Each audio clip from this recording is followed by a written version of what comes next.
Oh, it's time for class. Class is in session! Roll call! Bueller. I'm gonna be late for class. Bueller. Am I hallucinating here? Just what in the hell do you think you're doing? I'm late for class. You are mine now. You belong to me. Did you study for the test? No more complaining. No more Mr. Kimbley to go to the bathroom. Nothing.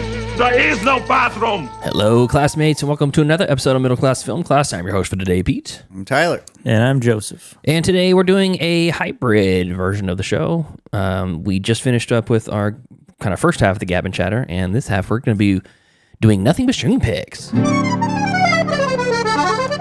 Movies. Want to watch a movie? Yes, I do. Disney Plus, HBO Max. If I don't get the pick, show's over. I have grown accustomed to Hulu Plus. Amazon Prime. I like Netflix. You found the pick. Streaming picks, movies that we watched this week on our streaming services that you can watch on yours too. Tyler, you want to lead us off? Yeah, so I'm going to cap off my Gene Hackman sort of, stint that I was going on with Hoosiers. 1986 cool. Hoosiers. For a little bit of context, I watched this movie while it was kind of like a day it was today, right now, that we're experiencing in Sacramento, where it's rainy and windy, can't really do like outdoor activities. And so my PE teacher sat us down in the basketball in the auditorium and put on Hoosiers.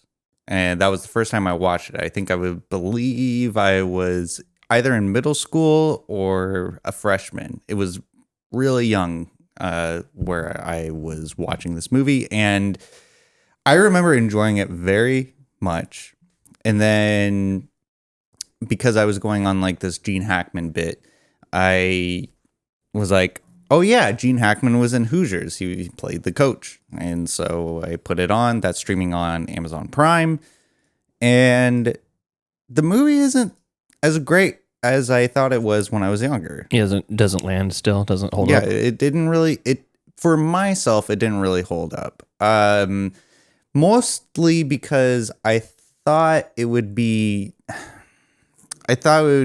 more for the basketball aspect of it rather than like the character study of the dad who's a drunk, and then Gene Hackman who is hot-headed.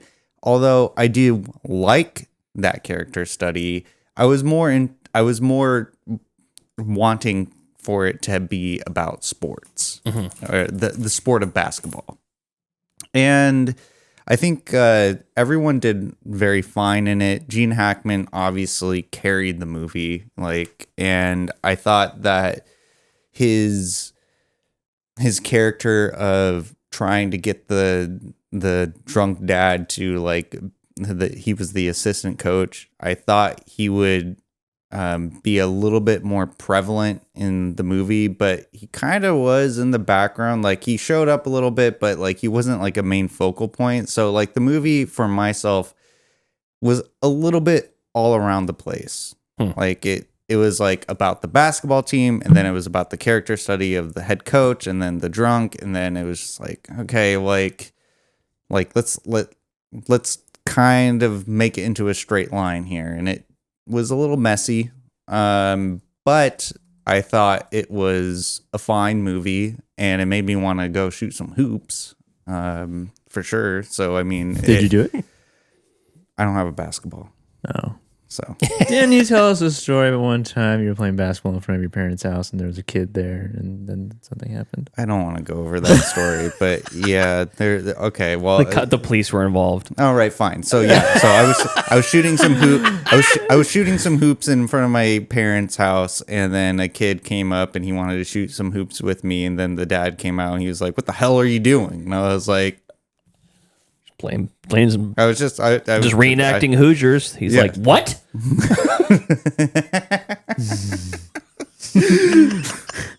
One of my favorite movies. And so, Hoosiers. I think this movie gets a little bit over glorified, and I mean, with good reason, because Gene Hackman is very good in this movie. So you think if Hackman wasn't there, the movie would be not? It would not be good. Not be good. Do people glorify this movie? Yeah, it's really highly revered. Yeah, I've never heard it's anyone very highly regarded as. I've like, never heard anyone regard or revere it. Yeah, anytime you're talking about like sports movies, it's Hoosiers. named up there is very high. On the Hoosiers, list. always Hoosiers, number one sports movie ever. I'd say probably top 10 when Well, we talk about the lists. It's directed by David Anspaugh. Okay. Anspaugh. He did Rudy, which is I hate Rudy. yeah, yeah. He did That little bitch. I felt the same way. That little speech that he gives to no one in the locker room Yeah. by himself. I don't remember it. Corniest thing I've ever seen. It's Sports movies kind of have a sleeper hold on the corny market. yeah. We gotta get out there. I mean, I think, and you know what? That actually is a good segue into for my thought in saying that I feel we need a new sports movie. A new sport, Like a sports movie every year. A new sport. I think pickleball and a new movie. I think we need a new maybe pickleball, maybe badminton. It's called Challengers. Yeah. Imagine it was Challengers, but it was just pickleball instead of tennis. The only thing they change. Isn't pickleball just it's like a combination of tennis and ping pong? Yeah, It's like Pretty tennis much. with ping pong paddles. Yeah. yeah. So on the topic of the word Hoosier, I was Hoosiers? I was looking it up. The Hoosiers, yeah. I was looking it up. So it's a demonym for people that live in the state of Indiana. Right. And demonym is just a signifier for like where you live, but it's like what you call yourself. Demonym. Demonym. Throwing that in my vocabulary. Yeah. So if you're Spanish, you are a Spaniard. The demonym is the Spaniard. If you're British, you are a Briton. Briton. If you're Mexican, if you're from Mexico, you're from Mexican. You're Mexican. Yeah, Mexican and Mexican is the same thing. The demonym and the descriptive or the adjective is the same. So, California. but Hoosiers doesn't match anything. You're like, where the fuck did that come from? The widely regarded, widely accepted phrase is that back then, way in the early settlers' days, during early settlements of Indiana, travelers would call out, "Who's here?" when approaching a cabin, and then the greeting evolved into "Hoosier." Oh, okay. That's And interesting. it was adopted as the official demonym of the state of Indiana, and like, I don't know what. So is if the you're thing? just Indiana in general, Indiana as a state, if you're from Yeah. Indiana, you're a Hoosier. If you come from Indiana, okay. For the longest time, I thought it was just the name of the sport team, which it is. Or if you're from Pittsburgh, it's a Yinzer. Yeah. I don't know if that's the official demonym, but a Yinzer. Yinzer. Yeah. Where does that come from? I don't know. I'll look it up. I don't know. There's no Yinzers movie. I don't know. So Hoosiers, that's streaming on Amazon Prime. I think it's worth a watch. I mean, especially like if you have little ones. What's a better sports movie? A better sports movie? Man, you're putting me on the spot here. Not a big question. Space Jam. Okay. That's funny you say that because Angry Otter in the chat just said Space Jam 2026 Pickleball Edition. Yeah, I don't know. I mean, this bit again. What's Adam Sandler came out. the longest yard? Yeah. Adam Sandler came out with a great one last year. Hustle. Oh, I think it was called Hustle. Just is it about the sport? Yeah, it's about basketball. Or is it about? Uncut Gems. I've never seen it, so I don't know. It's not a sport movie. Yeah, it is. It involves. It's a betting It movie. involves running. Yeah, it's called Hustle. And it's 2022. It's a few years now. Oh, okay. It's a Netflix movie. Really good. It's about basketball, and he's a talent scout for the NBA. I thought it was like a money thing. No, it's specifically betting about, or something. No. It's really good. Yeah, I mean, Moneyball. That's just recent. Yeah, Moneyball's easy. Moneyball's way better than. Major League. Rollerball. No. Is that a sci-fi? No version of Rollerball is good. I watched the original and the Chris Klein one. Basketball. Haven't seen Hoosiers, so I can't say it's better, but I like basketball. A lot of good quotes. The Mighty Giants or the Little Giants? Angels in the outfield. Oh, what was the one? Bench that we warmers. What was the one? A League of Their Own. The League of Their Own. Yeah. A league of their A own. League of Their Own. Yeah. Yes. All right, what's next, Ty? Okay, so I know this is a movie podcast, but I have to mention this miniseries that I watched on Netflix that should be considered a film in nature. Is it my stream pick from last week? Escape at Dannamora. Oh, what is that? Jesus goddamn Christ. It's starring Benicio del Toro and Paul Dano and Patricia Arquette. What's it called? Say it Escape from Dannamora. Yes. 2 words? Dannamora. Dannamora. That's all one word. So it's based Dannamora. So it's based off the prison escape from 2015. I had no idea that it was such a famous prison escape. Never heard of it. Never heard of it either. It's a New York, upstate New York prison. Right. And my God, this show is so underrated, and I've never heard anyone talk about it. And so when it's from 2018. 2018. Oh. Yeah. It was pre-19 and you watched 2019. You watched the whole series? Yes. This week? Yes. Cool. I did. I was obsessed with it.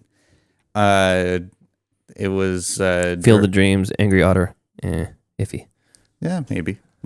Hardball. This is streaming on Netflix, and I was on the fence about mentioning it on the show, but because of how well it's done and how cinematic it is, and like the cinematography and the writing, and plus it has Paul Dano and Benicio del Toro, which Benicio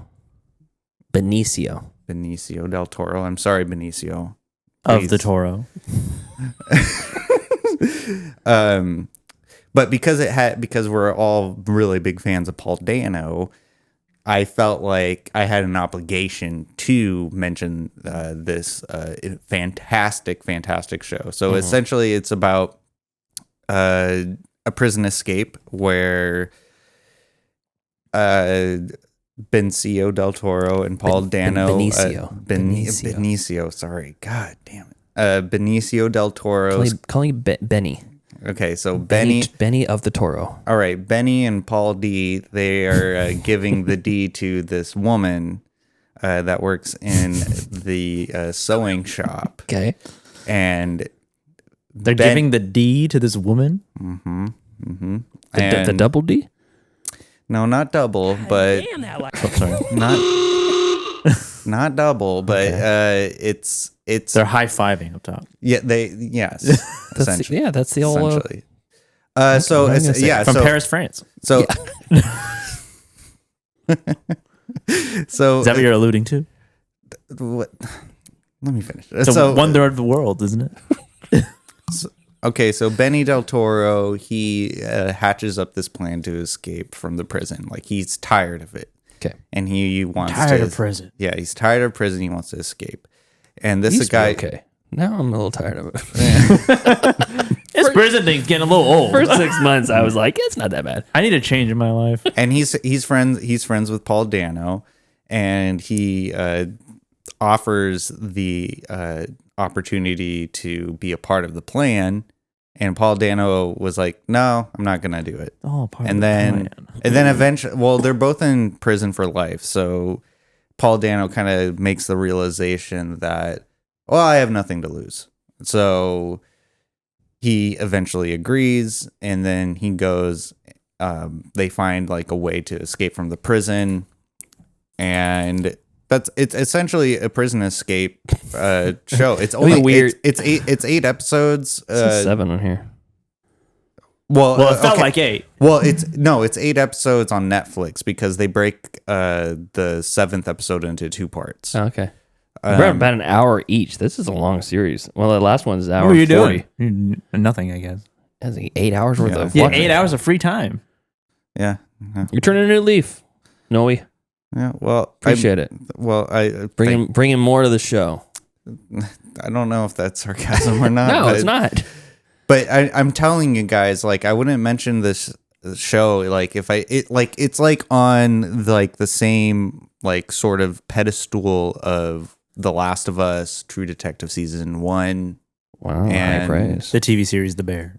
And I don't think it. I don't and think Rocky it's, 1. And Rocky 1 too. Yeah. But the way that it's filmed, like when you're watching each episode, feels like a short film. Like but it's an hour long. within each Well, hold on. What was it? What was it? The short film, like it has to be like under 40 70 minutes or something like that? Like or? 45 minutes, I think. 47 minutes. Oh, okay. For technically, it's a Okay, for feature. okay. Well, I mean, it seems like a very short movie each episode. It's so well acted. Patricia I Arquette. feel like Tyler's going to grab me by the lapels and just say, watch this movie. Watch the show. Yeah. Basically what we tried to do to him. Yeah. Watch it, damn it. Watch a movie. I'll watch the first episode, and if it hooks me, I'll keep watching it. How about that? Yeah. Were you hooked the first episode? Oh yeah, Oh, definitely. okay. Definitely hooked to the first Got episode. the first taste for free. Yeah. I mean, it feels very cinematic, and then so That's on Netflix. Escape from whatever. I can't. I'm not gonna even try to pronounce the name. I always forget the name. Yeah, good. Is it? Dannamora. Denim Dan? Dannamora. Dannamora. Yeah. Bonnie Hunt is in it as well, and also Chrissy from The Sopranos plays the governor of New York in there. That was a very surprising star. Benicio del Toro, Patricia Arquette, Paul Dano, Bonnie Hunt, David Morse. You fool! That's Paul Dano. There you go. That's the only people that I recognize. Yeah. And then I know that, I mean, we're all a part of the cinematics community here, and everyone has been gushing about adolescence. Mm-hmm. Yeah. And I'm not buying it. Did you watch it? Yeah. I'm not. No. That show sucks. All right, I'm not watching your show now. Why? Because if you say that show is great and then you say Adolescence sucks, I don't know what to believe. No, I did not like Adolescence. I'm sorry, everyone in the cinematics universe. Big Andrew Tate fan. I couldn't stand his slandering. His Part of name. the manosphere, aren't you? it was boring. How's that red pill taste?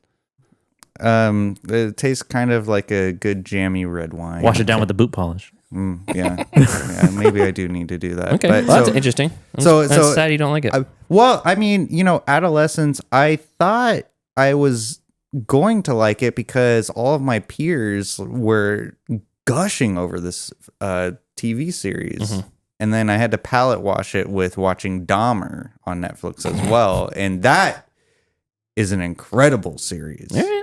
So, yeah, and then Why didn't you like it though?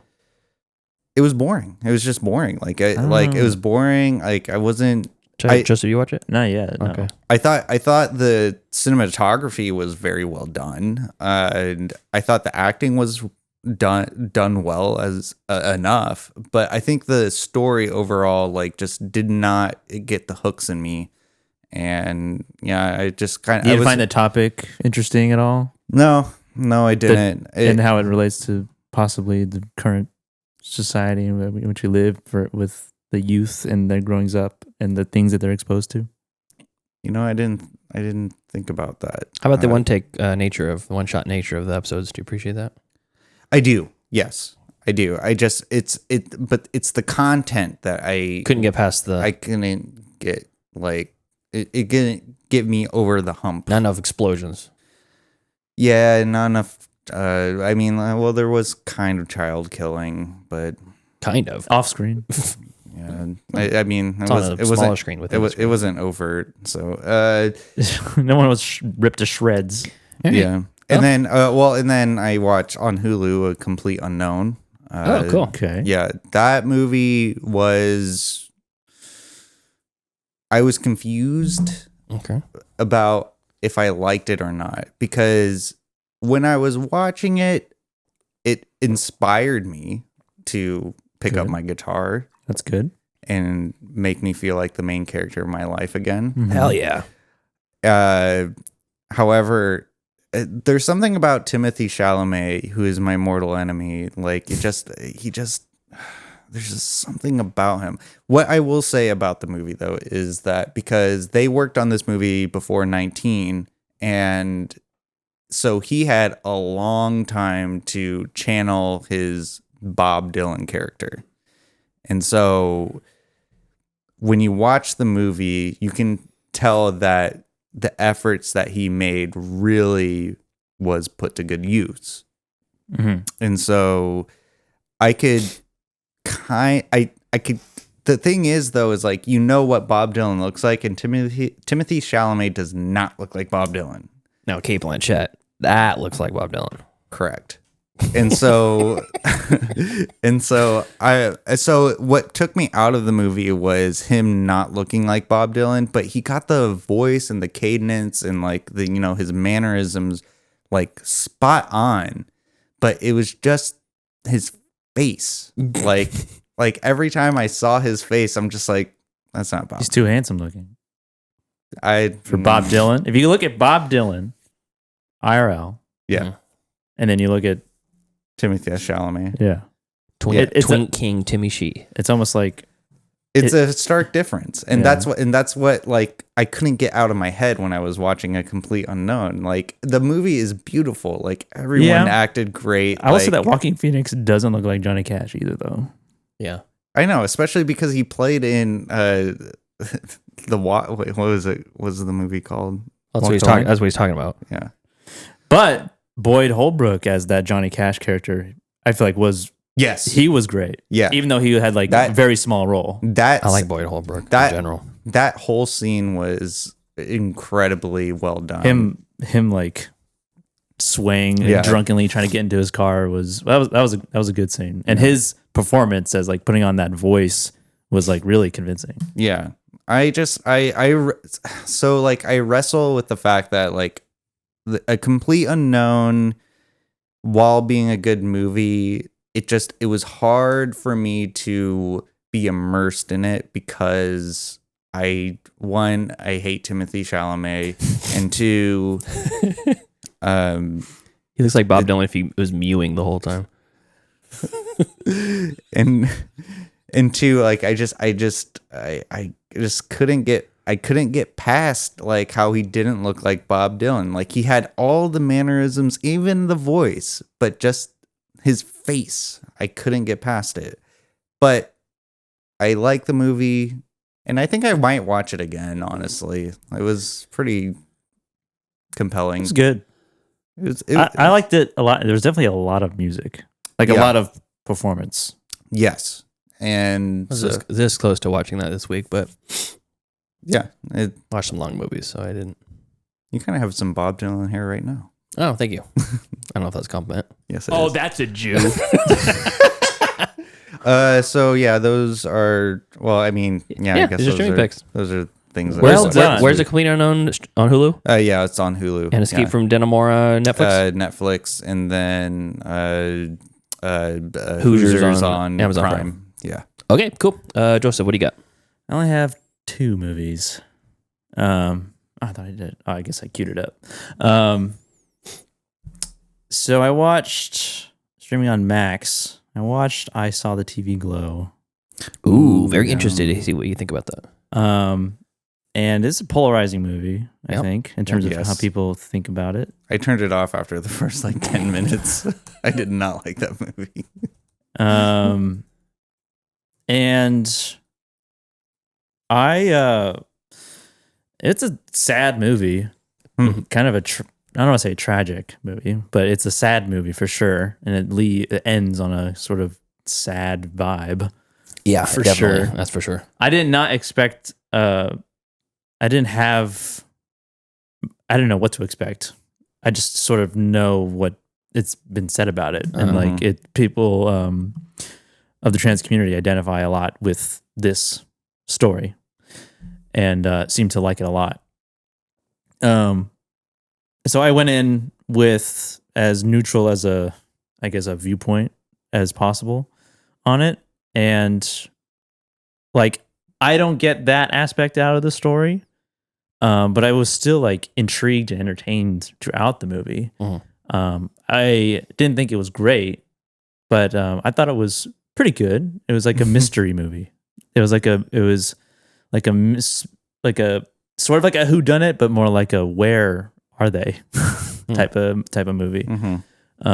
Because it kind of revolves around this fictional TV show, a la like Buffy or Veronica Mars type show. It has this cult following that it was in the late 90s or early 2000s, and the people grew up on it. And the 2 main characters of this story are obsessed with it, like comically obsessed with. Yeah, this literally movie. obsessed.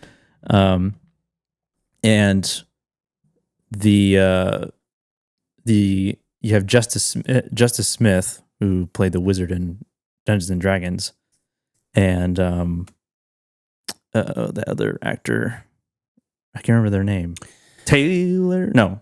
I can't remember the character's name. But I thought it was pretty, like, a slightly above mid for me. Okay. They go by Jack Haven now. Jack Haven. Okay. I didn't know that he transitioned. Yeah, I thought it was like slightly above mid. I don't think I'd ever watch it again. But I wasn't sure what type of genre it was. It's not a horror movie. That's probably my biggest weird thing, that it was sold as a horror movie this whole time, and I'm like, no. Yeah, it's not a horror movie. At all. It's like sort of a coming of age, sad story. Yeah, kind of. Yeah, you didn't get the like the trans allegory and all that kind of stuff. No, because I didn't read into it like that. I could see the character, like via the characters, like that part of it, but I didn't really take that from this movie. I thought it was more like nostalgia porn mixed with like really in your face trans allegory stuff. Yeah, and then my biggest problem with the ending, and see what you think about this, is it almost like that weird flashback where he's working at the Chuck E. Cheese sort of thing, or flash forward and he's like the old man. Yeah.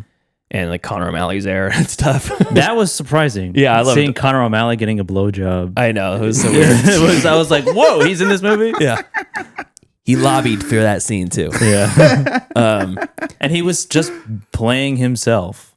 Pretty much, He was yeah. just playing Conor O'Malley. But like when that happens and then he basically dies this unfulfilled life and stuff, and it almost feels like there was a part of it that was kind of made it feel like, well, if you don't transition, then you're never going to be good enough. If you feel that way, you need to go out of your way and do that. But I think a lot of people don't have the ability to do that. Yeah. And that, I don't know, that sends a weird message. I don't know. It was I didn't get that from it. I thought that he was just how he is, and his friend was that was the trans story. I figured they both were. I didn't think that I think he was just obsessed with the TV show. Interesting. And like he had nobody else. He couldn't relate to anybody else. He definitely plays sad really good though. Yeah, Justice for sure. Smith. I was like, let's when he's in that old makeup, I was like, damn. This is just like it reminded me of like Beau Was Afraid in terms of like this guy just has a sad story. Yeah, there's no happy ending for this dude. Yeah, that's a good parallel there. But yeah, it was pretty good, I guess. I wouldn't watch it again. But yeah, hard for me to relate to a lot of the topics in it, but it's made for a sort of specific audience, but I feel like it could be watched by anybody, and you wouldn't necessarily have to take that idea from it. It's just a story of, I guess, feeling different, being different, and you don't have to be necessarily specifically trans to get that message from it. Yeah, you want to come out as a Republican. Yeah, that's how I did. Mom, Dad, I voted for Bush.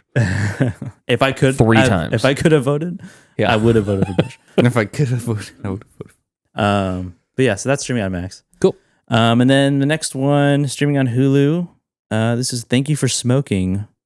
Oh, yes. Starring Aaron Eckhart, Yes. Harvey Dent, J.K. Simmons, Adam Brody, Sam Elliott, Katie Holmes, Rob Lowe, William H. Macy, Robert Duvall, Star-studded cast. David Kittner.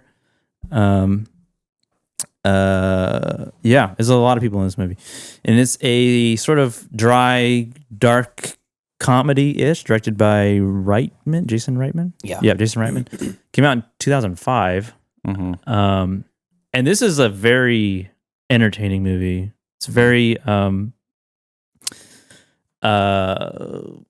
don't want to say it's like surrealist, but because it's not presented that way at all. But essentially, Aaron Eckhart is a representative for the tobacco industry, and there's a part in the movie where he goes to dinner with David Koechner and I don't remember the actress's name, But essentially, he represents the tobacco industry. David Koechner represents the gun industry, and she represents the alcohol industry. And they're all having dinner together. And there's a scene where they're all talking about, like, well, tobacco kills like there's hundreds of thousands of people a year.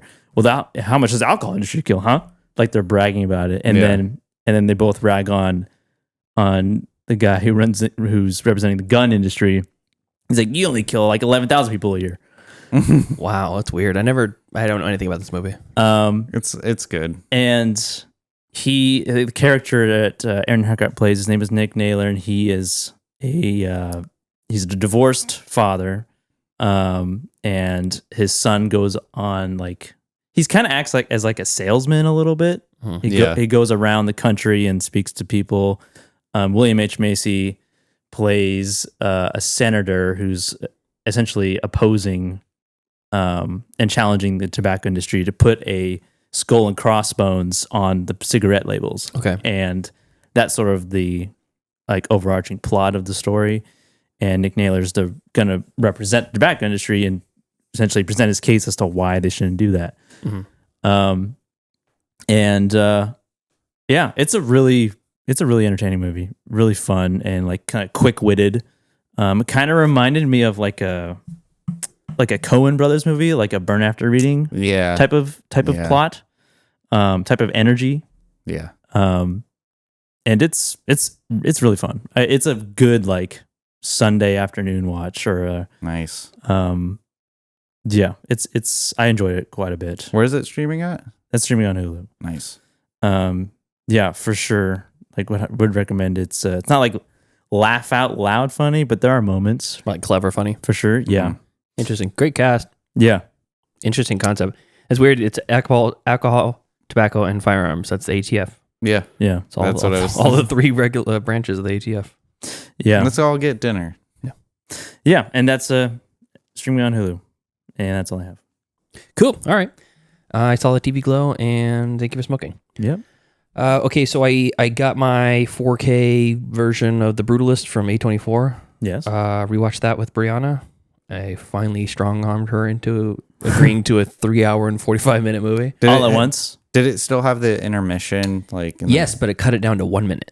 Oh, really? Yeah, which I thought was interesting. I was like, cool, we can actually get up, take a break, we'll go have a snack, hit the bathroom. And she's like, it was really only 1 minute in the theater? I'm like, what? No, that's really interesting. Yeah. Because the intermission, the photo that's still of the intermission is meaningful to the plot too. Yeah. So it makes sense that it's there anyways. Right. I love it. It's great. I'm waiting for Deanna to be ready. Yeah, you gotta be ready. Yeah, gotta be ready. I mean, we started it yesterday. Brianna had a celebration of life to go to for a parent of a friend. And then when she got back, she's like, okay, I'm already kind of in a bad mood. I'm already depressed. Let's watch this depressing movie. Yeah. And we started it I don't know, 4 in the afternoon. It's still going actually. Oh yeah. And his speech, he's still talking. Yeah, exactly. And it's just still fantastic. It's still really good. And there's more. It actually does benefit in a rewatch. So there's things that I picked up from the first act and the first half that kind of pay off later on. And I'm like, oh, okay, that makes a lot more sense now. It is much better in theaters with the full scope and the large scale and stuff. And I can only have the volume so loud for Brianna's sake. I like to have the volume just cranked to 11 and she does not. So I had to pick and choose. She looked at me and she's like, can I turn it down? I'm like, give me 10 minutes. The intro is fucking good. Yeah. And then give me 10 minutes. And then once the credits start rolling, I turn the volume down for her. But yeah, Guy Pearce should have won Best Supporting Actor. Yeah. So that's I don't know if it's streaming anywhere, but I watched it. I think you can rent it now. Yeah, you can get it. Probably. Yeah. It's a $10 rental pretty much everywhere right now. Okay, I'm going to go worst first. I have no bad movies I watched this week. Oh, nice. But I watched an I'll be the judge of that. Yeah. I'll be the judge. An interesting one that's directed by Viggo Mortensen. I heard about this. 2023 is called The Dead Don't Hurt. And this is streaming... Sequel to The Dead Don't Die. I guess it would be a prequel because this is set in the Wild West. It's streaming on Fubo, Paramount Plus, and that's it. I watched it on Paramount Plus. And This is also starring Vicky Creeps. She's the one. Creeps. Yeah, Creeps or Cripes. She's the romantic lead in Phantom Thread. Oh yeah. Oh. I haven't seen her in anything else. Okay. Yeah, since Phantom Thread. Yeah, she's been in a bunch of stuff. She was in Old. She had a small part I in didn't Old. watch that. Oh, you didn't? Don't. It's not good. Okay. Also she was in The Three Musketeers d'Artagnan, which was also really good. But this is a story of, it's set in the 1860s in near the West Coast, kind of near San Francisco. Maybe it's a drivable distance, but they don't have cars. Hour by horse. Yeah, and Viggo Mortensen basically just plays a homesteader. He's got this little house. He's a former He's a simple man. French Canadian Sequel to Hidalgo. is a French Canadian living in the American West, and he's already enlisted to. Well, no, he's not French. She's French Canadian. He's a Danish. I think he's Danish. He's a Dane, huh? Yeah. And he fought in some war for whatever happened over there, and he came over to the United States, and he's kind of like trying to live a free life over here, but it's like just a boring ass. Just got a little fucking house, dirty ass, nothing. Stupid fucking house. Yeah, It's dirty as sucks. shit. It's dirt everywhere. There's nothing there. It's The story of my life. and he meets this woman played by Vicky Creeps, and she comes over and is like, "You live like this? You live like a dog, you know? Plant some flowers, goddammit." He lives like a dog. Yeah, You dirty little mud She grub. says that to him. She's like, who lives like this? You live like a dog. He's like, Yeah, I like it. Anyone who comes over to my house says the same thing. Yeah, but the difference is you're not Viggo Mortensen. In the 1860s. King of men, after all. Well, that's true. So, that's true. Also has Garrett Dillahunt in this, Danny Houston, and there's this actor who was phenomenal in this. His actor's name is Sully McLeod. And McLeod. I've never seen him in anything, but man, he plays a real good shithead. He plays the son of the sheriff. This guy's just a piece of shit. Total piece of shit. And basically, it's told in like two different storylines. It's like it's half the movie's a flashback and half it's the repercussions of the flashback. And I was a little confused because I didn't clearly delineate when you're going back and forth. So a couple times I'm like, what is going on with this movie? And then Brianna's like, well, she was the girl in the beginning. I'm like, oh, okay, that makes way more sense now.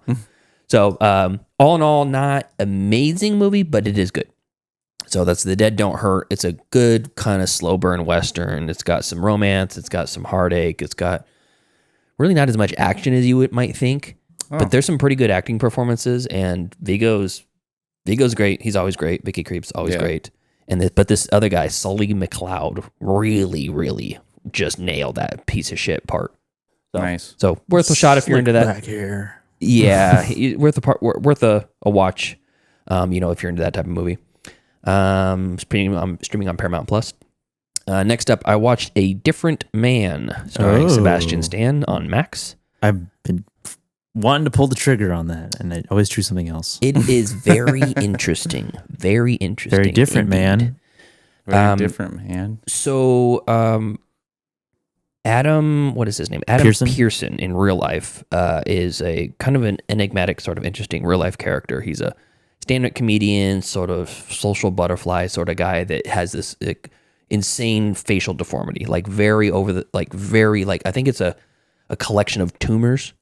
If he has the same the ailment that Sebastian Stan's character does in this movie, then it is a series of tumors, because here's a couple scenes where Sebastian Stan's character goes to the doctor and they're like, well, this tumor's growing and we can probably leave it for a while until it impairs your vision, and then we should probably cut it out. But hey, it's been 2 years since you had a surgery, so good milestone.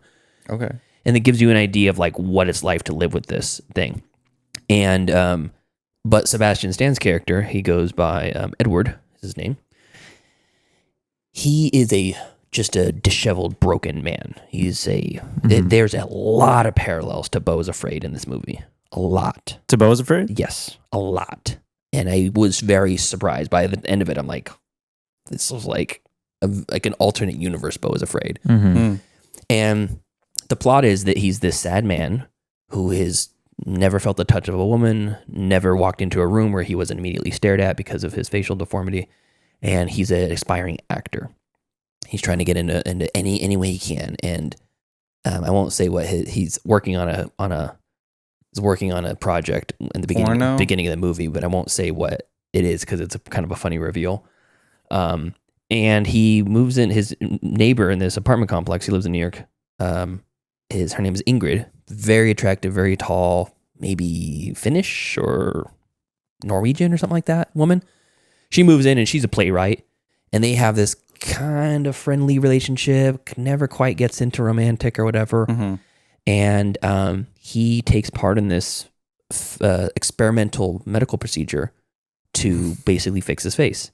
And it's like almost like a fantastical thing. Like, oh, we're just going to give you this injection and you're just fixed, you know, but it's going to be painful and we don't know. And it's all unknown and all this stuff. He's like, fuck it. Exactly. He's like, what else I got to lose, you know? So it works. And he becomes what we know as Sebastian Stan. His face turns into a handsome man. And he basically abandons his life. And he's like, oh yeah, everyone's like, the doctor who administered it to him is like coming to check up on him because he's like, man, we haven't heard from Edward in a week. We need to update his progress because there's like experimental tests and stuff. Yeah. And he's talking to Edward face to face. He doesn't recognize him. And he goes, have you seen Edward? And he's like, oh yeah, he died. He's my cousin. He died. So yeah, we already buried him. He's gone. Yeah. So sorry. And then he starts a new life with a new name. That's awesome. From that point, he stumbles upon this off-Broadway production by Ingrid. It's about him, her, and his relationship. And he auditions for the part as Edward, but with a normal face. Oh, shit. And all the people on Broadway, this off-Broadway production, all are like disfigured. They all have like severe facial deformities or burn scars. But he's a handsome man now. Well, they gave him a mask of what he used to look like as a souvenir beforehand, and he wears it during the performances. That triggered him. And she's just like, wow, you're great. You're like, it's like you really know the character, and he's wearing this mask that looks exactly like he did before. And then out of nowhere, Adam Pearson, the real life Adam Pearson playing the character of Oswald, comes in and is like, oh, what a wonderful performance. Oh, looks like you guys already have the lead wrapped up, but hey, if something changes, let me know. And he looks just like the guy, and it's like, she's like, whoa. And he's super charismatic, and he's basically living his best life. Yeah. He's the version of Sebastian Stan's character before the facial transformation. But instead of being this timid, demure, beaten man, he's just like, oh yeah, don't talk. That's my ex coming over here. Don't look now, you know. And he's got an ex-wife and a kid, and he's like living life. He's singing karaoke. He's like loving life, like totally just embracing life by the balls. And Sebastian Stan's looking at him like, I could have done that without changing my face, you know. And there's the push and pull of that sort of like relationship is very interesting. The movie making, the aspect of the movie making stuff was sometimes I liked it, sometimes I didn't. So it would be like a 4-star movie, but they took some interesting risks with the way they did the storytelling and the editing and the kind of overall you know zhuzh of the movie. But I'd still like 3.5 movie, maybe bordering on 4. And I could see some people watching this and thinking this is a 5-star movie. Nice. So yeah, I think it's absolutely worth a watch. And that guy, Adam Pearson, in real life looks exactly like that. What was the movie called again? A Different Man. A Different Man. Okay. Which is an interesting title once you realize what the actual movie's about. So that's streaming on Max. Very good. I would say recommend. I'm not going to spend much time about it because Joseph already covered it. Kneecap streaming on Netflix. Very good. Very good. Way more fun than I was expecting. Way more drugs than I was expecting. Yep. You said they did a lot of drugs. Boy, they do a lot of drugs. Yeah. Boy, do they. They do all the drugs. And Fassbender's great in this. The 3 guys that make up Kneecap, which are the real life people that make up Kneecap. Moglai Bap, Mo Chara, and DJ Provi. Those are the 3 guys that make up Kneecap in real life and in the movie. And fuck, are they fun. Yeah. They are a fun bunch of guys. So really, really a good time. It's a hard R.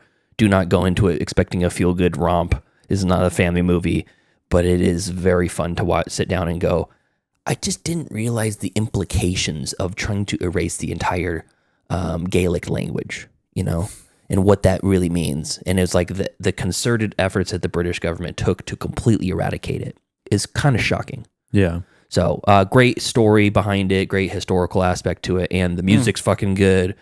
The drug use is fun and exciting. It's a really good time. So that's Kneecap streaming on Netflix. Next one I watched is streaming on AMC Plus, Mubi, Shudder, and Philo, which I've never heard of that before. Philo? Hilo. Yeah, I've heard of that one. Philo. I've never even heard of this before, but it's on Just Watch. So this is called Humanist Vampire Seeking Consenting Suicidal Person. What a name. Yes. So think about the title. It is a vampire that does not want to kill, but she must. So instead of finding unwilling participants of a creature of the night and feeding on them at random intervals, she finds people from suicide prevention groups, like focus groups or whatever. And it's like, you want to die. I want to kill. I don't want to kill, but I have to. So can I just drink your blood? Basically. It's like a Woody Allen premise. Woody Allen premise. Like, I guess I could drink your blood. I mean, if you're already going to be, killing yourself come and on, all. let me drink your blood and you get what you want and You're I get gonna what die I anyway. want. Yeah. You're going to die anyway. But the thing that this is a really fun movie. For the context for what it is, it's way more funny than I thought it was going to be. Movie? Yeah, it's French. Oh, okay. French-Canadian, but French. It's way more funny than I expected. And the humor comes from the awkwardness of the main actress. Sarah Monpetit is the actress's name. She plays Sasha. And then Felix Antoine Bernard plays Paul. He's a British actor. And he plays her, I want to say love interest, because the relationship goes, there's a great scene in it where she's going to basically drink his blood and he's consenting to it. And she brings him home and the sisters, or her cousin, she lives with her older cousin. It's like her older sister. And she's like, I'm going to my room with Paul. And she's like, okay, sounds good. And it's like played like it's romantic, like they're going to go have sex or something because she's 18, 17, something like that. Yeah. And then they get to the room and the awkwardness of the interaction is just like two young people's first time having sex. They're like, he's like, do you want me to take my jacket off? Should I lay down? Oh, yeah. And she's like, I mean, whatever you're most comfortable with. And then she like goes to touch him and it's just like shot and written and scripted exactly like an awkward first sexual encounter. Oh, that's awesome. It's so funny. That's so funny. Yeah, so there's a lot of great things about this movie, and the music's great, the shot composition's great, it's well acted, it's well written. There's a lot of really cool stuff about it. Is there any point in the movie where it becomes like kind of horrific because you're dealing... Yeah. Okay. Oh yeah. There's plenty of bloody deaths and things. Well, I'm not talking about like bloody deaths or anything, but like, does it come to a point where like you start like fearing for the victims? You gotta wait and find out. You gotta watch the movie. You gotta watch it. Yeah. So that's Humanist Vampire Seeking Consenting Suicidal Person. Brianna watched it and I saw it was streaming, and I came home from work and said, hey, we should watch this movie. It's finally streaming. She goes, I just watched it yesterday. 5 stars. Let's watch it again. She loved it. I thought it was still really good, but not quite that good. My number one of the week. Best movie I saw this week. Wild Robot. Oh, you watched it? Motherfucker. Yeah. God damn it. I've been Finally. wanting. I've been waiting for you to watch it. Dude. That movie's streaming? Where is it streaming? It's on Peacock. Peacock, yeah. Oh, god damn it. It's been I don't have streaming. Peacock. Oh my gosh. Yeah, it has been for a while. I mean, I knew it had. I didn't expect to finish this movie completely dehydrated because of lack of tears that are no longer in my body. Oh no. Fuck, dude. Like everybody who is a mother or has a mother should watch this, which is everybody. Whether you have a good relationship or a bad relationship, you should watch this movie. There's at least 4 times that I completely was tears streaming down my face. Absolutely. And I hadn't seen this before the Oscars. Obviously, I just watched it this week. The Brutalist won Best Score. This could be in contention. I don't even know if it was nominated or not, but this could be in contention because that fucking score just turns the screws of the emotions. Yeah. Like a lot of people hate that where you're like, okay, don't give me the sappy music, But that's part of the experience. It is. Yeah. That's good movie making. Right. And there's an original song too that's it's fine. This is one of those poppy sort of hip songs. Oh yeah, about like a song made for the movie. Yeah, original song for the movie, and it's like that's fine. And I know that was nominated for best song and it lost. The score though. The score is just so fucking good. It's the same composers as How to Train Your Dragon. Oh, okay, makes sense. Yeah, and it's a DreamWorks picture. And it's a triumphant, emotional just and it's got a recurring theme. It's got motifs for the character. I mean, it's very good. And I'll give you the basic synopsis. A transport container, shipping container full of these advanced human assistant robots that are basically like the butler maid from the Jetsons. They live in your house with you. The iRobot. They clean your house. They play with your kids. They walk the dog. They do whatever. Yeah. And it's traveling and it crashes on this island, and then this water logs this robot onto the edge of this shore, and it basically activates itself, and it's like, I am here to serve. I have a task to do, and whatever type of robot, what's it called? Roz. Mm-hmm. A Rozbot or whatever always completes its task, but it's among nothing but animals, and the animals fear it, and it speaks English, but they don't. They're animals, and there's a really wonderful way that the movie allows the robot to communicate with the animals, and it happens within the first 5 minutes, so it's not a spoiler. Yeah, but it basically is like, I'm going to go into observation mode, and it sits there and it like for days and scans what's happening around it, and it's basically learning the language of the animals, and slowly you hear the animals becoming more coherent to the robot, and then when it wakes up again, it's like, all right, now I speak to all the animals. Yeah, I already feel like there's a lump in my throat. Oh, that's not even anything. Yeah, I know. Comparatively. And at one point, it's basically the task of the robot, voiced by Lupita Nyong'o, is to complete whatever task it has. And at one point, the task that is given is to raise this gosling, raise this goose. And Pedro Pascal plays a fox named Fink.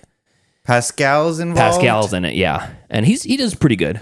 I wasn't sure if that was him when I first started watching it. Yeah, about halfway through you can really tell, but he's pretty good, and no one likes the fox because the fox just eats everything, right? And scavenger. Yeah, and he's basically kind of whispering in the robot's ear, like, "Oh yeah, maybe you should build us all a house. Oh yeah, maybe you should go get some food for the duck.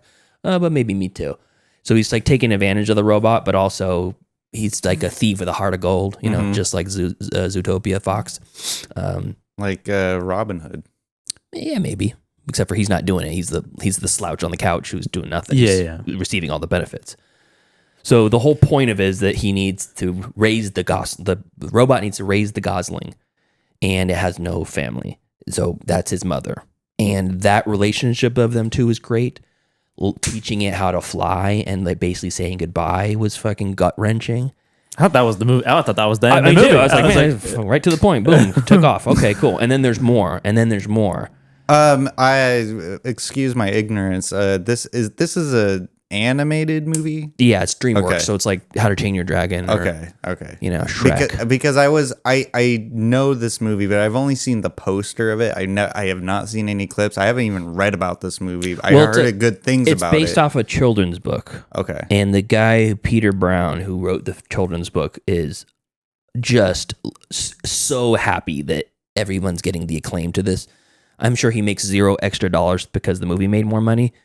But the fact that his brainchild of this wild robot made it to film and it became something beautiful is just one of the coolest things. And it's like incredibly original idea. Or you could just type some shit into a fucking AI prompt and spit something out and it's just as good, right?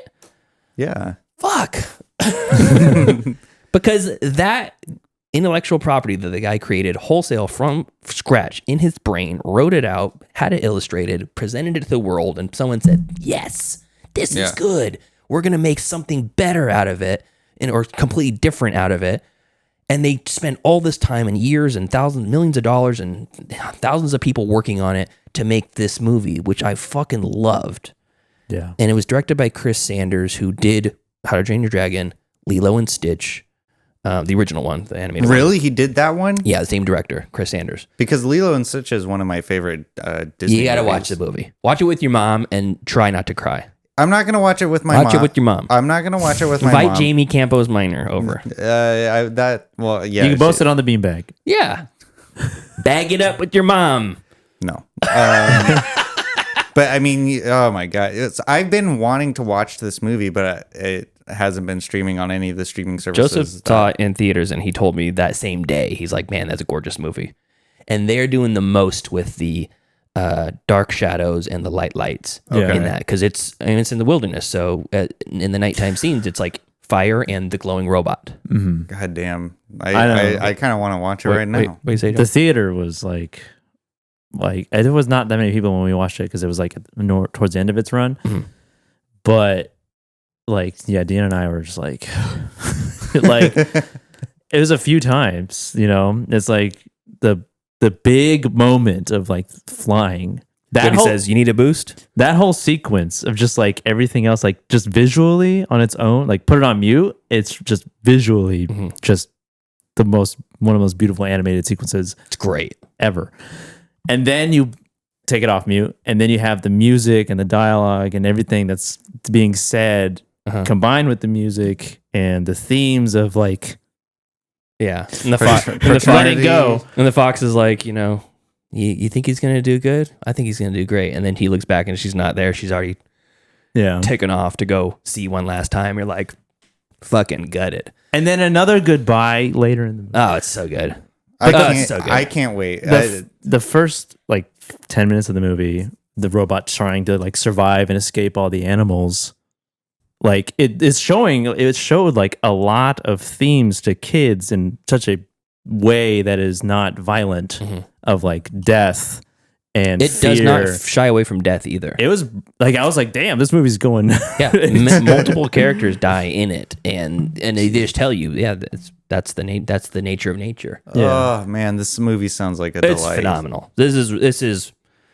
I'm not mad that Flo won Best Animated Picture feature because I heard that one was it's really just good. it's good. It's great too. It's a feat, but it's more of a feat specifically because of the small nature of the production of the movie. But this is like the full force of the animated studio system firing on all cylinders, in my opinion. And Lupita Nyong'o went wonderful in this. You wouldn't think like, oh yeah, voice acting, you can only do so much as a robot. The character from the beginning to the character at the end are totally polar opposite characters, but you see the transition for the whole time. It's meaningful. It earns the transition, and then the final shot was even more just icing on the cake. So I don't want to say anything more about it than that. It is 100% worth your time, whether you got kids or don't. I have no kids, but I got a mother, and I love her.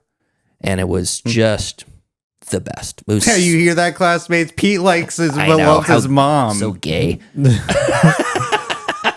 I'm gay. Yeah. So anyways, go watch Wild Robot. It's streaming on Peacock. And if you don't have Peacock, rent it. It's $6. You can rent it on YouTube for $6. Or go down to the Okay, never mind. Blockbuster doesn't exist anymore. No, I think based on the pitch that you just told us, I would rent it for $6. Yeah. It's worth it. So, all right. That's the streaming picks for the week. Now it's time for the Wheel of Destiny. 1 wheel, 8 slots, 3 hosts. This is I left it the downstairs. Wheel of Destiny.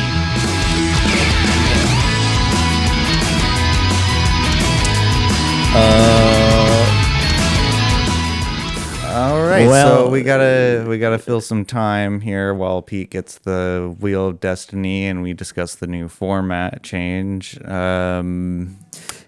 Yeah, so it's going to be interesting because we don't have specific, well, we do have specific movies, but it's just topics. I know we've talked about it kind of before, Right, but yeah. we're going to be covering specific genres / topics of movie history or niches, genres. And Patreon members, we're counting on you to come up with the genre. Yeah, so it's going to be basically 1 month at a time. We're covering one subject, and it could be something as simple as a genre. One of Tyler's picks on the wheel here is essentially just a genre with limitations. And then, sorry, ran downstairs. And we're going to basically do, all three of us will have a featured movie for that topic that we'll do every week for the whole month of. Yes. And then the last week of that month will be from the Patreon. So on top of that, we're also going to have Patreon members, the cool ass yard duties, choose the subjects. So we have 2 slots here. So I'm going to reveal the wheel, the new wheel. Reveal the wheel. Same wheel, just cleaned up, freshened up. Yeah. And these Clean are as ever. And these are the topics. So we're not going to spin this every week. This is going to be basically spun every month. Correct. And we'll probably get to the point where we go, let's just say the first topic is mine. Next week, it might be Joseph's. And then it goes back to me, and then it goes back to Joseph. At some point, we may go, okay, the next one's going to be Tyler's. Yeah. Because we're now going months in between. Right. Oh, yeah. You know what I mean? We're only spinning the wheel 12 times a year. Correct. But at the same time, within that, every month, all three of us we can choose our featured movie. Yes. You know what I mean? So it's like, even if we don't land on Tyler's pick of horror movies without not starting with that's one of Tyler's picks. So the whole month we're going to be talking about mainly horror movies, but he wants to preclude ones that are like The Blob. Yeah. Or The Crow. Or the Thing. Yeah. So getting rid of the simple kind of horror movies. The Halloween. But if The we Exorcist. don't land on that, and instead we land on Joseph's, which is spaghetti westerns. Tyler will have a pick. Joseph will have a pick. I'll have a pick. Those will be the featured movies. And then what we're gonna do is we'll be talking about the same genre, micro genre, whatever for 4 episodes. And we will have featured movies for them. But we're also gonna be peppering in more movies from that in our streaming picks. Correct. So I'm gonna have, like, for spaghetti westerns, we'll all three have our pick already kind of established. Yeah, and then we're going to be doing streaming picks. We'll still do our normal ones, but we might throw some more in there. Yes. And those will be able to color the conversation a little bit more. And hopefully we're going to be learning through this month of whatever subject, historical information about spaghetti westerns or whatever. Right. How they fit into the normal context, what inspired them before, and what has been inspired by them, that sort of thing. So, anything else you guys want to say on that before I read the topics? No, I'm excited. Yeah, it's gonna be cool.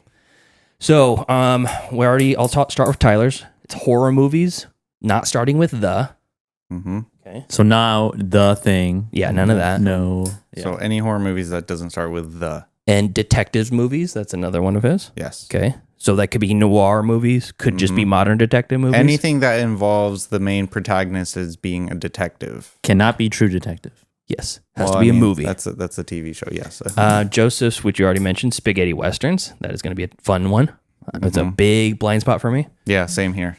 And then bottom 50 of the IMDb top 250. So 201 to 250. Yes. That's Joseph's pick, which is great because they're going to be great movies, but not the ones that are at the top echelon. It will be a quite interesting selection. Yeah, and then we'll have us three will pick one. We'll put a call out to the Patreon for that one and just say, hey, my movie's this, Joseph's this, Tyler's is this. Yeah. You guys as a group, we want you guys to vote on the fourth episode, what the feature movie is at that point. And then once we know that, we still have 46 other movies to pick from, which could be our streaming picks. And it could be other movies we maybe already have seen and we can have context with. So exciting. And then the 2 Patreon slots, and again, we will vote on those. I'll put a message out this week. So this week, for the initial inauguration, it won't be a Patreon. If it lands on a Patreon, we'll spin it again. But these are going to be cool ass yard duties only. We're going to decide this. Our top 5 supporters. Javier, Heather, Michael, Steven, and Chris. We hear them at the end of every episode. You can submit it right now, Michael. Yeah, that's right. And then we have pre-code movies, which is one of mine. And the Hays Code was an early Hollywood institution, which basically limited what could be on screen. These are movies before that. So stuff that you might see, you think, oh, a movie from 1945 that has 2 lesbians in the lead. That seems unusual. Well, pre-code, it wasn't. When the Hays Code instituted, then you couldn't have that on screen. Yeah. So that'll be an interesting one because that's a big blind spot for me. And then movies with chase scenes, prominent chase scenes. Car chase? Car chasing. Yeah. Yeah. I'll leave it up to you. If you think it should be something else, I'm going to say car chase. But if you think it's something else warrants it, like there was a segment on the trivia mini series that we did on the show, and it was non-car chase scenes. There was a motorcycle and a horse in True Lies. That's a great one.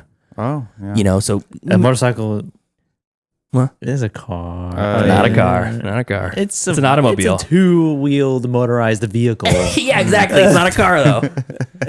So I would say probably we should stick that to cars. Yeah. But if during the course of research, I'm sure that's something that's going to come up.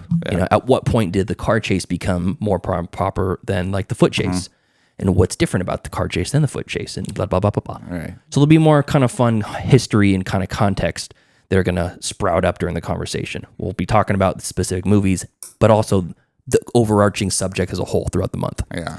And if you guys know something, classmates, people listening, new and old, if we say something wrong, Chime in. Write in, tell us. We're trying to lean into the class part of this. Yeah, exactly. The name of the show. And we're not the teachers. We're students as well. Yeah, we're the students in the back of the classroom talking shit about movies. Think of us giving us book reports, but movie reports. Yeah. Exactly. Love it. So like last week I said that Glengarry Glen Ross was written by David Mamet. Mhm. And I said he also wrote West Wing. That was wrong. It was Aaron Sorkin. That's right. I thought it was wrong. Aaron I thought it was wrong. Wrote what? West Wing. Oh, okay. Yeah, West Wing. I thought it was wrong when I left my lips, but I said I'm not going to stop and fact check. I'll do it later. Yeah. But if somebody else were to, actually, I would be very happy to accept that criticism. God damn it. If we're talking about horror movies that don't have the word "the" in it, it's just to pare it down a little bit. But if you're talking about horror movies and you guys have something you want to share with us for historical context, write in. Yeah. It's a little bit more focused, so it's kind of hopefully drives the conversation a little bit more. Yeah. Yeah. We can be or we could crash and burn. We could be a bona fide movie review podcast. Yeah, that's now we're just a fucking joke. See, now we're a podcast. Now we're really. Now this is podcasting. I'm trying to see if there's anything in the chat. Oh yeah, chase scenes, Mad Max Fury Road. Oh yeah, that's a good one. Okay, so let's spin the wheel. This All is right. what we're going to be covering for the month of April. The wheel. My birthday month. That's right. You're not 23, by the way. 33. 33. You're not 23 anymore. Stop living in the past, man. Just a reminder, if it lands on the Patreon, we're going to respin. We need time to get the Patreon pick set. What is it? I can't see. It's spaghetti western. Ooh. Hell yeah. Joseph's popping the cherry on the new format. I really was hoping it would land on that too, because that, like you said, Pete, that's a blind spot for me as well. I don't really watch westerns as much. So this is perfect, more explanation, and this will become rote after a couple months worth of it, but bears explanation now. This is Joseph's pick. So he's going to lead us off. He has a movie already in his back pocket for the movie that he wants us to talk about as our feature movie next week. Yes. It'll be a spaghetti western. Yes. We're all going to pick our own movies too, so that we're kind of ready. And the next time the topic lands on it, we'll already have the whole wheel kind of filled out with additional movies. Yeah. But for now, it's just Joseph. So what are we watching next week? Well, we're going to go with the classic, the Clint Eastwood classic, The Good, the Bad, and the Ugly. All right. Perfect. I was hoping you'd say that. I have not seen this movie in a long, long time. Yeah. There's quite a bit, obviously, with Clint Eastwood and Sergio Leone. It's for a few dollars more, Fistful of Dollars. Fistful of Dollars. The Big Gun Down. The original Django. But wait, there's an original one? Yeah, Django is it's like an established. I had no idea. Property, yeah. See, we're already hitting it off. We're learning. We're already hitting the ground running. But yeah, there's a whole. You could just look up classic spaghetti western movies, get some inspiration from there. There's a movie called Duck You Sucker, directed by Sergio Leone, which is kind of a funny name. Yes. But yeah, Good, the Bad, and the Ugly. It's classic, and I do enjoy westerns. I have not watched old ones though, and specifically spaghetti westerns.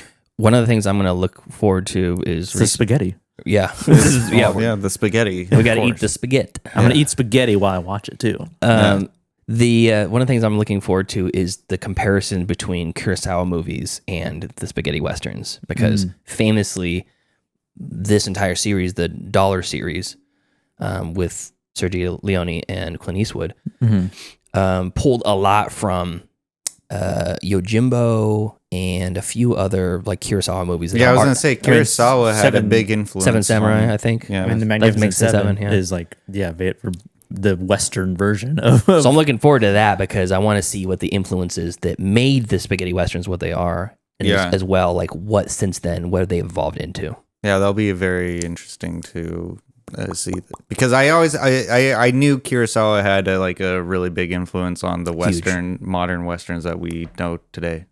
Yeah. Oh yeah.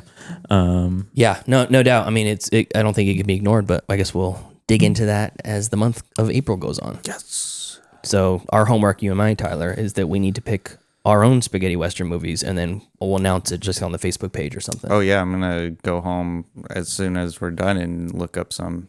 Cool. I'm gonna go home right now. Yeah, right now. Okay, see you later, guys. All right. Anything else you guys want to say? No. Okay. So thank you to our cool ass yard duties over on Patreon, and Javier, Heather, Michael, Steven, and Chris. Expect an email from me so I can get your guys' input, and it's basically going to be a group project. The 5 of you guys need to come up with 2 topics that are going to go on the wheel, and then once 2 topics out of all 5 of them, right? Yeah, just you just all put your heads together and just say, hey, this is what we got. What do you guys want to do? Here's some ideas. Oh, I like that idea. I don't like that idea. Whatever. And it'll be a vote system, and for the most part. Or you can just throw out a shit ton of ideas and you can let us pick 2 of them, whatever you like. But we know you guys support us, so we want to support you, and we want your guys' fingerprints on this show. So we will send that email out, and I'm also going to be sending you guys a list of the Blu-ray stack that we're going to be giving away to you guys. Yes. You guys take your pick, I'll mail them to you. So if you want to support us on Patreon, just like those cool ass yard duties do, hit us up on patreon.com/middleclassfilmclass, or just go to the YouTube channel and watch there. It's the best way to support for free, and you can share with your friends, share with your family, anybody that likes, fun conversation, movies, or just 3 assholes sitting in a room, talking shit. Yeah, that is a genre in itself. Until next time. Thank you for joining us as we unwrap the new format of the show, and we review nothing.